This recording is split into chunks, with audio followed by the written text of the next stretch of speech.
அத்தனை சத்து இதில் எல்லாமே இருக்குது. மாட்டுக்கு தேவையான அத்தனை சத்து இதில் இருக்குது. இதை வச்சிங்கன்னா வேறு எதுவுமே வைக்க தேவை. 4 ஸ்டேட்டு கொடுக்குறோம். ஆந்திரா, கர்நாடகா, கேரளா. Okay okay. இப்போ பெருசாக பண்ணை வச்சுருக்காங்க, அவங்களாம் நேரடியாக வந்து எடுத்துக்கிறாங்க. நம்ம கொடுக்குற தீவனம் தரமாக கொடுத்தோம்னா எல்லாம் தேடி வருவாங்க. ஆமாம், ஏன்னா நல்லா இல்லைனா யாரும் வாங்க மாட்டாங்க. நீங்கள் என்கிட்ட இப்போ 10 மணிக்கு வந்தீங்க. ஆமாம், நான் ஃப்ரீயாகவே இல்லை. இந்த 14 கலந்தது தான் இந்த தீவனம், இந்த ராதைக்கு இந்த தீவனம். இப்போ இந்த 14மே நீங்கள் கையில் பார்த்தாலே தெரியுதுங்களா? பாருங்க. Okay okay. உழவின்றி உணவில் நேயலுக்கு ஒரு அன்பான வணக்கங்க. நாம் இன்றைக்கி எங்கே வந்திருக்கோம்னு பார்த்தீங்கன்னா ராதை மாட்டு தீவனத்துக்கு தான் வந்திருக்கோம். ஸோ இதுக்கு முன்னாடி இங்கே நிறைய வீடியோஸும் நாங்கள் போட்டிருக்கோம். விவசாய மத்தியில் நிறைய வரவேற்பு கொடுத்துருந்தீங்க. அதை தொடர்ந்து நாங்கள் இங்கே வந்திருக்கோம். ஸோ இங்கே இருக்கிறது பார்த்தீங்கன்னா கிட்டத்தட்ட ஒரு 14 வகையான சிறுதானியம் தாங்க. இந்த சிறுதானியத்தை வச்சு தான் ராதை மாட்டு தீவனம்னு சொல்லிட்டு ஒரு கலப்பு தீவனம் ஸ்பெஷலாக பண்ணுறாங்க. அது மூலயமா நிறைய விவசாய மத்தியில் வரவேற்பு பெற்றுட்டு வருது.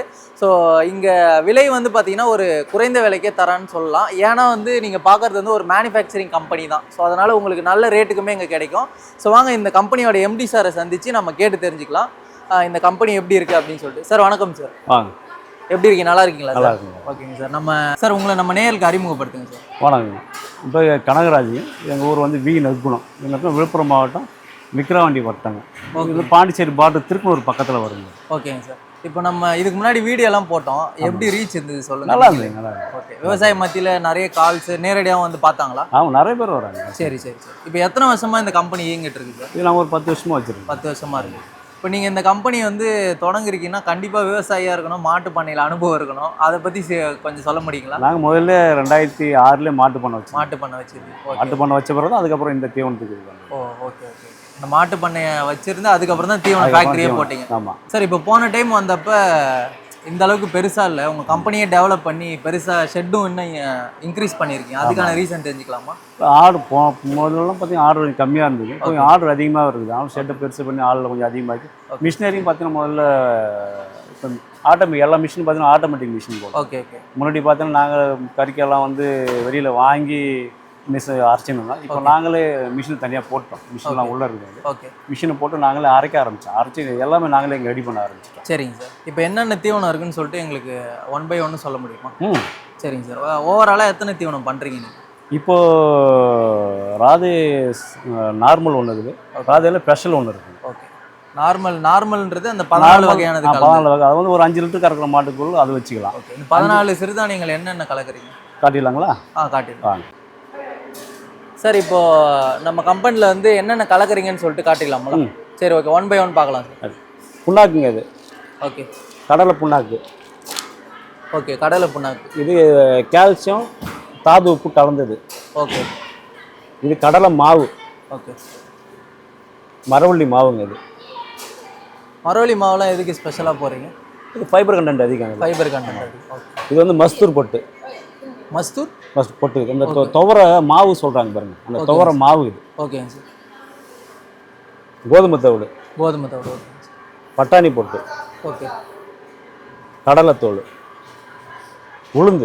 உளுத்தம் பொட்டு இருக்கு பாருங்க, உளுத்தம் பொட்டு. துவரை. டிடிடிஎஸ், இந்த மக்காச்சோள புண்ணாக்குன்னு சொல்லுவாங்க. அது ஓகே. அதுங்க. ஓகே. குச்சி தீவனம். இது கறிக்காய் தவிடு. ஓகேங்க. 14 கலந்ததுங்க இது. ஓகே. இந்த 14 கலந்தது தான் இந்த தீவனம், இந்த ராதைக்கு இந்த தீவனம். ஓகே. இப்போ இந்த 14மே நீங்கள் கையில் பார்த்தாலே தெரியுதுங்களா? பாருங்க. Okay okay okay sir. இதில் குச்சி தீவனமும் கலப்பீங்களா? ஆமாம். குச்சி தீவனம் தனியாகவும் தருவீங்க, இதில் தனியாகவும் கொடுப்போம், கலந்தும் கொடுப்போம். சரிங்க சார். இப்போ மாடுக்கு பால் கறக்கிறது மிக முக்கியமானது பார்த்தீங்கன்னா தீவனம் தான். ஏன்னா அதை நம்ம கொடுக்கறதுனால தான் அதுக்கேற்ற மாதிரி பால் கறக்குது. அதுக்கப்புறம் அது கழிச்செல்லாம் வராமல் இருக்குது. கண்டிப்பாக. ஸோ அப்போ நம்ம எந்த அளவுக்கு குவாலிட்டியாக கொடுக்குறோம், என்னென்ன சிறுதானியெல்லாம் கொடுக்குறோன்றது ரொம்ப முக்கியம். கண்டிப்பாக. ஸோ இப்போ இதெல்லாம் கொடுக்கறதுனால என்னென்ன பெனிஃபிட்லாம் மாடுக்கு கிடைக்கும்? அத்தனை சத்து இதில் எல்லாமே இருக்குது. மாட்டுக்கு தேவையான அத்தனை சத்து இதில் இருக்குது. இதை வச்சிங்கன்னா வேறு எதுவுமே வைக்க தேவை. Okay okay. பசுந்தீவனம் போட வேணாம். பசுந்தீவனம் போடணும். பசுந்தீவனம் போட்டாங்கன்னா தீவனம் வாங்கி வைக்க தேவை. ஓகே. இந்த ஒரு தீவனம் கொடுத்தாலே போதும். எத்தனை லிட்டர் பால் இன்க்ரீஸ் ஆகும்? இப்போ நார்மலாக ராதே நார்மல் ஒன்று இருக்குங்க, அது 900 ரூபா வருங்க. அது ஒரு 5 லிட்டர் கறக்க மாடு வரைக்கும் அதை வச்சுக்கலாங்க. ஒரு 6 லிட்டர் 7 லிட்டர் கறக்க மாடு பார்த்தீங்கன்னா ராதே ஸ்பெஷல் இருக்குங்க. அது 1100 ரூபா வருங்க. அது ஒரு 10 லிட்டர் கறக்க மாடு வச்சுங்க, அதை வச்சுக்கலாம். 10 லிட்டருக்கு 10 ஒரு 7 லிட்டர் 8 லிட்டர் 10 லிட்டருக்கு மேலே இருக்குது பாருங்க. அதை அந்த தீவனம் வச்சுக்கலாம். அது ராதை எவ்வளோ வந்து இன்க்ரீஸ் ஆகும்? ஒரு 2 வாரம் யூஸ் பண்றாங்கன்னா எவ்வளோ இன்க்ரீஸ் ஆகும்? நம்ம தீவனம் வச்சுன்னா குறைஞ்ச ஒரு 2 லிட்டர் பால் இன்க்ரீஸ் ஆகும். 2 லிட்டர் பால் கண்டிப்பா இன்க்ரீஸ் ஆகும். ஆமாம். ஓகேங்க சார். இப்போ இது மாத்துறப்போ வந்து மாடு கழிச்சல் அந்த மாதிரி அந்த இது அதெல்லாம் வராது. நீங்கள் மாத்திரப்ப பார்த்தீங்கன்னா அது தீவனத்தை கொஞ்சம் கொஞ்சமாக கொண்டுட்டு போவோம். ஓகேங்க சார். இப்போ இது எல்லாமே வந்து நம்ம தாத்தா பாட்டி காலத்துல பயன்படுத்தணும் தான். வேற அதுக்கப்புறம் வந்து அவங்களுக்கு கிடைக்காம போயிடுச்சு. ஆமாம், இதில் நாங்கள் ஒன்றும் புதுசாக ஒன்றுமே கலக்கு. இப்போ புதுசாக கொடுக்கறது ஒன்று கேட்டால் டிடிடிஸ் மட்டும்தான் அங்கே புதுசாக கலக்குறோம். ஓகே இதெல்லாம் மக்காச்சோளம், அதாவது எப்படி மக்காச்சோளத்தை கலப்போம். இப்போ மக்காச்சோளத்தை இப்போ டிடிடிஸ் கலத்துறாங்க. மக்காச்சோளம் புண்ணாக்க கலந்துடுறாங்க. இது எல்லாமே நம்ம முன்னோர்கள் வச்சது தான். ஓகேங்க சார். இப்போ இது எல்லாமே நீங்கள் விவசாயிகிட்ட இருந்து பை பண்ணுறீங்களா? ஆமாம், மெட்டீரியல் எல்லாமே விவசாயிகிட்ட தான். விவசாயிகிட்ட வாங்குறது பார்த்தீங்கன்னா கறிக்காய் மட்டும்தான். அதுவும் கம்பெனியில் எடுத்துடுறாங்க. இது விவசாயிகிட்ட தான் வாங்குற பொருள் எதுங்க. அதுக்கு முன்னாடி மக்காச்சோளம் எடுத்தோம். மக்காச்சோளம் இல்லை, அதுக்கு தான் மக்காச்சோளம் புண்ணாக்கு கலந்துடுறாங்க. ஒரு சில பொருள் விவசாயிகிட்ட இருந்து வாங்குறீங்க. ஆமாம், ஒரு சில பொருள் கமிட்டிலேருந்து. சார் இப்போ இந்த தீவனம் வந்து பார்த்தீங்கன்னா ஒரு கலப்பு தீவனம். ஆக்சுவலாக இதை வந்து ஒரு சிலவங்க காலையில் பசுந்தீவனம் போடுவாங்க, நைட்டுக்கு மட்டும்தான் தீவனம் வைப்பாங்க. ஸோ இது 2 வேளை கட்டாயம் வைக்கணுமா, ஒரு வேளை வச்சாலும்? கண்டிப்பாக 2 வேளை வைக்கணும். அப்போ தான் அந்த ரிசல்ட் கிடைக்கும். ஓகேங்க சார். இப்போ ஒரு சென மாடுனா எவ்வளோ வைக்கலாம்? இல்லை ஒரு பால் கறக்கிற ஒரு 10 லிட்டர் பால் கறக்கிற மாடுனா எத்தனை ரேஷியோவில் வைக்கணும் சார்? எத்தனை கிலோ வைக்கணும்? 10 லிட்டர் கறக்கிற மாடு ஒரு 3 கிலோ வச்சுக்கோங்க. 3லேருந்து 3.5 கிலோ வச்சுக்க போதும். சென மாட்டுக்கெல்லாம் ஒரு கிலோ வச்சா போதும். காலையில் 3 லிட்டரு, ஈவினிங் வேலைக்கு 3 லிட்டர். ஆமாம், 3 கிலோ வைக்கணும். 3 கிலோ. ஸோ இது வச்சாலே இந்த ரேஷியோ போதுமானதாக இருக்குங்களா? சென மாட்டுக்கு 1 கிலோ தான். 1 கிலோ. இப்போ இதில் ஏதாச்சும் கெமிக்கல்லாம் அங்கே யூஸ் பண்ணுறது? எந்த கெமிக்கலும் கிடையாதுங்க. இப்போ இந்த கார்பனில் எந்த கெமிக்கல் இருக்குங்களா? ஓகே கெமிக்கல்லாம் இதெல்லாம் எதுவுமே கிடையாது. இப்போ விவசாயிகிட்டேருந்து வாங்கிட்டு வந்து மிஷினில் போட்டு அப்படியே தயார் பண்ணுறோம். ஆமாம், மிக்ஸ் பண்ணிக்கலாம். ஓகே. இது முடி கறிக்காயெல்லாம் பார்த்தீங்கன்னா நாங்கள் வெளியில் வாங்கி இறப்போம். அதில் கொஞ்சம் மண்ணெலாம் தீவனத்தை கலந்து போகல பார்த்தீங்கன்னா மண்ணெலாம் இருக்குது அப்படின்னு சொல்லுவாங்க. கொஞ்சம் மண்ணெலாம் கலந்து வருதுங்க அப்படின்னு சொல்லுவாங்க. அதனால் நாங்கள் என்ன பண்ணோம், இப்போ அதை வெளியில் வாங்குறது சுத்தமாக ஸ்டாப் பண்ணிட்டோம். கறிக்காய் வாங்கி நாங்களே அதில் அரைச்சிடுவோம். பாருங்கள், அரைக்க கூட பாருங்கள், மண் தனியாக அதில் வந்துடும். மண் தனியாக வந்துடும், கல் தனியாக அனாட போய்டும். ஓகே. பியூர் கறிக்காய் மட்டும்தான் இதில் வரும். இந்த மிஷினில் அதான் ஸ்பெஷல். ஆமாம். ஓகே. இதில் பூரா மண் தண்டை வந்து போகுது பாருங்க. மண் என்ன கல் அனாட அதில் போய்டும். ஓகே. பியூர் கறிக்காய் மட்டும்தான் இதில் வரும். இதில் வந்து இதில் அரைச்சிடுங்க. ஓகே. மேலே ஏற்றி அதில் கொண்டு அரைச்சி அவங்க மூட்டை அங்கே அதில் பிடிச்சிருவோம். ஓகே.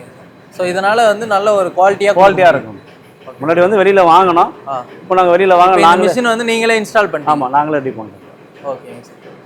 ஸோ இந்த மாதிரி பண்ணுறப்போ நம்ம ஒரு நம்மளே தயாரிக்கிறப்ப குவாலிட்டியாக இருக்கும். நல்ல விலைக்கும் கொடுக்க முடியும், குவாலிட்டியாக கொடுக்கலாம். ஏன்னா நம்ம கண்ணு எதிராக கம்பெனியில் கொடுக்கலாம். பார்த்தீங்கன்னா 10 ரூபா கம்மியாகவும் கொடுக்கலாம். இப்போ நான் சொன்ன ரேட்டை விட சரி எங்களுக்கு 50 ரூபா 10 ரூபா கம்மியாக கொடுக்குன்னு சொன்னால் 50 ரூபா கம்மியாகவும் கொடுப்போம். இதுக்கு முன்னாடி வெளியில் நாங்கள் தவிட வாங்கி அரைச்சோம். அது கொஞ்சம் எங்களுக்கு அவங்க ஒரு மார்ஜின் வச்சு கொடுப்பாங்க. இப்போ நாங்கள் ஓனர் நாங்களே போடுறோம், தரமாகவும் கொடுப்போம். அவங்க என்ன கறிக்காய் கொடுக்குறாங்க எனக்கு தெரியாது. குவாலிட்டியான கறிக்காய் வரைக்கும் வாங்கி மண்ணை நீக்கிட்டு கல்லை நீக்கிட்டு அரைக்கிறதுக்கு. ஓகேங்க சார். ஏன்னா நம்ம சுத்துவரட்டு ஃபுல்லாக வந்து உங்ககிட்ட இங்கே வந்தாலே வந்து பார்த்தீங்கன்னா வீடியோ எடுக்க வரப்போ கூட ஒரே கூட்டமாக உங்கள்கிட்ட பேசவே எனக்கு நேரம் இருக்கு. ஆமாம். ஏன்னா அந்த அளவுக்கு வந்து விவசாயிகளுக்கு வந்து ஒரு நன்மையாகவும் இருக்கு. அவங்க நேரடியாக அது கிடையாதுங்க. நம்ம கொடுக்குற தீவனம் தரமாக கொடுத்தோம்னா எல்லாம் தேடி வருவாங்க. ஆமாம். ஏன்னா நல்லா இல்லைனா யாரும் வாங்க மாட்டாங்க. நீங்கள் என்கிட்ட இப்போ 10 மணிக்கு வந்தீங்க. ஆமாம், நான் புரியவே இல்லை. இப்போ தான் ஒரு 4:30 மணி ஆயிடுச்சு நம்ம வீடியோ எடுக்கிறதுக்கு. ஓகே, இன்னைக்கு முடியாதுங்க, நாளைக்கு எடுத்துக்கலாம்ண்ணா. Okay sir. இப்போ உங்கள் கம்பெனியில் எப்படி நீங்கள் தீவனத்தை ரெடி பண்ணுறேன்னு காமிச்சிருந்தீங்க. ஸோ அதை தாண்டி மிக முக்கியமானது அதை நம்ம விவசாயிகள்கிட்ட போயிட்டு சேர்க்கறது தான். அதுதான் பெரும் சவாலாக இருக்குது. ஏன்னா நிறைய பேர் வெளியூரில் இருப்பாங்க, வேறு டிஸ்ட்ரிக்டில் இருப்பாங்க. ஸோ அவங்களுக்குலாம் எப்படி சார் நீங்கள் வந்து கொண்டு போய் சேர்க்குறீங்க உங்களோட தீவனத்தை? பார்சல் மூலியமாக போய்டும். A1 பார்சல், MSS பார்சல் 2 பார்சலையும் போட்டுருவோம். ஓகே. காலைல 9 மணிலேருந்து ஆர்டர் எடுப்போம். சாயந்தரம் 4 மணி வரைக்கும் ஆர்டர் எடுப்போம். காலைல 9 to சாயந்தரம் 4 மணிக்கு ஆர்டர் எடுப்போம். ஆர்டர் எடுத்து 4 மணிக்குள்ள பார்சல் க்ளோஸ் பண்ணுறோம். க்ளோஸ் பண்ணி அதுக்கப்புறம் பார்சல் எழுதிடுவாங்க. ஓகே. இது வந்து இன்னைக்கு போகிறது இல்லை, இன்னைக்கு போகிறது இது. ஓகே. இந்த பார்சல் டீம் மூலயமா இதை பண்ணுறீங்க? ஆமாம். ஓகேங்க சார். இப்போ இதில் வந்து லைவாக நோட் பண்ணி அவங்களுக்கு வந்து ட்ராக்கிங் அனுப்பிடுவீங்க? ஆமாம். அடுத்த நாளே அவங்களுக்கு போயிடுங்க? அடுத்த நாள் இப்போ ஈவினிங் எல்லா நம்பரும் அவங்களுக்கு போயிடும். புக்கிங் போட்டவங்க எல்லா நம்பரும் ஈவினிங்கே போயிடும் அவங்களுக்கு. ஓகே. மறுநாள் அவங்களுக்கு மூட்டையாக போயிடும். ஓகே. இப்போ நேரடியாக வந்து வாங்குறதுனாலும் வாங்கிக்கலாம்? ஓகேங்க சார். டெலிவரி வந்து தமிழ்நாடுக்கு மட்டும் அனுப்புறீங்களா, வெளியே ஒரு 4 ஸ்டேட்டு கொடுக்குறோம்? ஆந்திரா, கர்நாடகா, கேரளா. ஓகே. இப்போ பெருசாக பண்ண வச்சுருக்காங்க, அவங்களுக்கு டெலிவரி அவங்களாம் நேரடியாக வந்து எடுத்துக்கிறாங்க. நேரடியாக வந்து எடுத்துக்கலாம். நான் உங்கள் வண்டியும் போதுன்னு சொல்லியிருந்தீங்க போன வீடியோவில். புரியலைங்க. வண்டி உங்கள் வண்டி ஆனால் சென்னைக்கும் போகுது இல்லை? நாங்கள் சென்னை ஓன் டெலிவரி, எங்களுக்கு சென்னை மட்டும் ஓன் டெலிவரி. ஓகே. அதான் பண்ணைக்கும் போயிட்டு நீங்களும் டெலிவரி பண்ணுவீங்க? ஆமாம், குவான்டிட்டி நாங்கள் நேரடியாக கொடுத்தா சென்னை மட்டும் ஓன் டெலிவரி. ஓகே. சென்னைக்கு டெய்லியும் போகுங்களா? டெய்லி ஒரு வண்டி போயிடும். சரிங்க சார். இப்போ இந்த யூனிட்டில் வந்து கறிக்காய் வந்து அரைச்சி வச்சிருவீங்க? அரைச்சி இங்கே வச்சிருவோம். Okay sir. எப்பயுமே வந்து ஸ்டாக் இருக்குங்களா? ஆமாம், கறிக்காய் டெய்லி ஒரு 50 மூட்டை 100 மூட்டைக்கு கறிக்காய் அரைச்சிருவோம். ஓகே ஓகேங்க சார். இப்போ இது அரைச்சதுக்கப்புறம் என்ன ப்ராசஸ் நடக்கும்? அரைச்சதுக்கப்புறம் அங்கே மிக்சர் மிஷினுக்கு போயிடுங்க. Okay okay okay. இந்த மிக்சர் மிஷினில் போய் எல்லாமே அப்படியே ஒன்றா மிக்ஸ் ஆகும்? மிக்ஸ் ஆகும். ஓகேங்க சார். ஸோ இதுக்கு செப்பரேட் யூனிட், இதுக்கு செப்பரேட் யூனிட்? ஆமாங்க. ஓகேங்க சார். ஸோ இந்த மிஷினில் வந்து நமக்கு அவுட்புட் கிடைக்குது? ஆமாம். இந்த மிஷின்லேருந்து பேக்கிங் பிடிச்சிருக்கு. இதுக்கு முன்னாடி பார்த்தோன்னா இந்த மிஷின் இது மட்டும்தான் இருந்திருக்கும். ஓகேங்க சார். இப்போ வந்து ஆட்டோமேட்டிக், அது போட்டால் போதும் மேலே ஏற்றி மிக்ஸ் ஆகி வெளியே வந்துடும். Okay okay okay. இப்போ ஆட்டோமேட்டிக் வந்து நம்ம நேரத்தை மிச்சம் பண்ணுறதுக்காக ஆமாம், நேரத்தை மிச்சம் பண்ணும். இதில் ஒரு மணி நேரத்துக்கு ஒரு 50 மூட்டை வெளியே எடுக்கலாம்.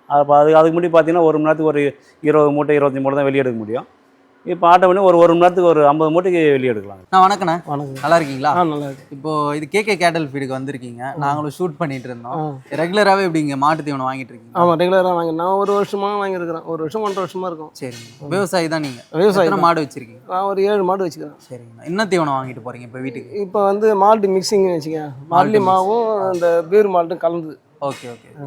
சரி. இப்போ மாடு கடி பால்லாம் இன்க்ரீஸ் ஆச்சு? ஏன்னா ஒரு வருஷத்துக்கு முன்னாடி வேற இடத்துல வாங்கியிருப்பீங்க. ஆமாம். இவங்களுக்கு சூஸ் பண்ண அப்புறம் உங்களுக்கு இல்லை, நாங்கள் அதுக்கு முன்ட்டு வெறும் கோதுமை தவிடு தான் வச்சுருந்தோம். சரி சரி. இப்போ கோதுமை தவிடை விட்டுட்டு அது இது 2 கலந்து வைக்குது. கொஞ்சம் பால் உற்பத்தி அதிகமாக தான் வருது. ஓகே. அது அடுத்து பார்த்தீங்கன்னா மாடும் கொஞ்சம் கூலிங்காக இருக்குது இந்த மார்லி மாவு இருக்கிறதுனால. ஓகே. எவ்வளோ வந்து இன்க்ரீஸ் ஆச்சு உங்களுக்கு ஒரு 3 மாதம் வச்சதுக்கப்புறம்? அது 1 லிட்டர் 2 லிட்டர் கூட 2 லிட்டர் கூட தான் வருது. சரி சரி. மாடு நல்லா இருக்குது? நல்லா இருக்குது. கல்ச்சல் பிரச்சனை அதெல்லாம் ஒன்றும் இல்லை. மாடு கொஞ்சம் தெளிவாகவும் இருக்குது. ஓகே. ஹீட் இல்லாமல் இருக்குது. ஹீட் இல்லாமல் இருக்குது. இப்போ உங்களுக்கு டேரெக்டாக கம்பெனிக்கு வந்து வாங்குறீங்க, ரேட்டெல்லாம் எப்படி கொஞ்சம் கட்டுப்பாடு? ரேட்லாம் கம்மியாக இருக்கிறது தான் நாங்கள் நேரடியாக அங்கே வரோம். சரி. என்னென்ன ஏன் வரோம். சரி ஓகே, தேங்க்ஸ் சார். இவ்வளோ நேரம் நம்ம சேனலுக்காக நீங்கள் உங்கள் கம்பெனிலாம் வந்து காமிச்சிருந்தீங்க. ரொம்ப நல்லா இருந்துச்சு. ஏன்னா ஒரு வில்லேஜ் செட்டப்பில் இதை வந்து பிரம்மாண்டமாக பண்ணிகிட்ருக்கீங்க. ஏன்னா நீங்கள் பண்ணுறதுனால தான் ஒரு நல்ல ப்ரைஸுக்கும் இங்கே சுற்றுவரட்டில் இருக்கவங்கலாம் கிடைக்குது இல்லையா? கண்டிப்பாக. சரிங்க சார். இப்போ விவசாயிகள்லாம் வந்து இதை நேரடியாக உங்ககிட்ட வாங்குறாங்கல்ல, ஆமாங்க. எந்த மாதிரியான கமெண்ட்ஸ்லாம் சொல்கிறாங்க? எங்களுக்கு யூஸ்ஃபுல்லாக இருக்குது அந்த மாதிரி சொல்கிறாங்களா?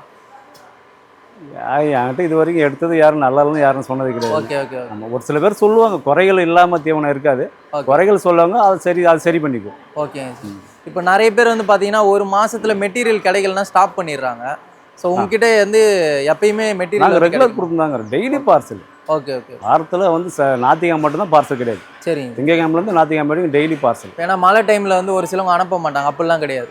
அதாவது எப்படின்னா லீவு நாளில் மட்டும்தான் பார்சல் போகாதுங்க. Okay okay. இந்த பண்டிகை டேட்டில் மட்டும் அப்போ மட்டும்தான் போகாது. மற்றபடி டெய்லி பார்சல் எல்லா நாளுமே ஒரு இன்னைக்கு போனால் நாளைக்கு போய்டும். சரிங்க சார். ஸோ எங்கள் சேனலுக்கு வந்து நீங்கள் எங்கள் சேனலுக்கு வந்து இவ்வளோ நேரம் டைம் ஸ்பெண்ட் பண்ணி எங்களுக்கு இன்டர்வியூ கொடுத்துருந்தீங்க. எங்கள் சேனல் சார்பாக உங்களுக்கு வாழ்த்துக்கள், நன்றியும் தெரிவிக்கிறேன். ரொம்ப நன்றி. தேங்க்யூ.